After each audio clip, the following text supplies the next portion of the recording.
I'm going to read an excerpt from Madeleine Thien's essay on speechlessness, and it is from issue 17 of the magazine The New Quarterly, which is a magazine for Canadian writers and writing.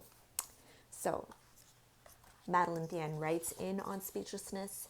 For me, writing is a human action to insert oneself into the avalanche of time, to stand in the way of its movement, to record, to remember, and by recording, to alter. My job, I believe, is to feel, to distill feeling into a space where reader and writer might think together. The reader, too, becomes feeling. Feeling is not at odds with thinking. On the contrary, we must interrogate our feelings and feel the consequences of our thinking. I believe it is my job to read the 10,000 books, to listen to the 10,000 voices, and to channel something for the living. It is my job not just to refuse empty words, but to locate other words. This responsibility to find words in the face of speechlessness is a life's work. A writer only rarely succeeds, but a writer over the decades accepts the task to try and try again, to communicate despite the continuous denuding of language. Love is derided as the most foolish, naive, weightless, anti-intellectual, shallow, silly source of action. I defy that belief.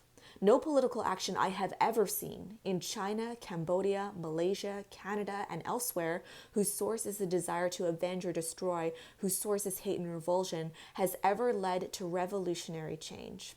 It is only enshrined the same power in its place over and over again. The unjust systems we claim to have brought down through hate-fueled violence have never really disappeared.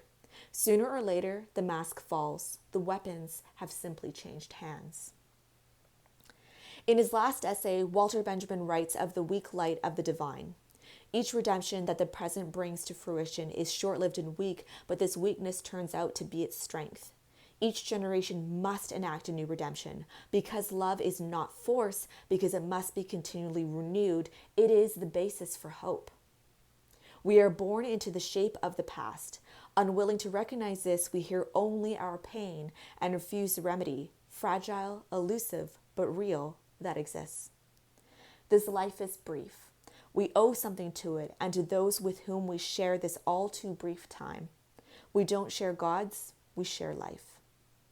And that is from Madeleine Thien's essay on speechlessness. And again, it is in issue 170 of the New Quarterly.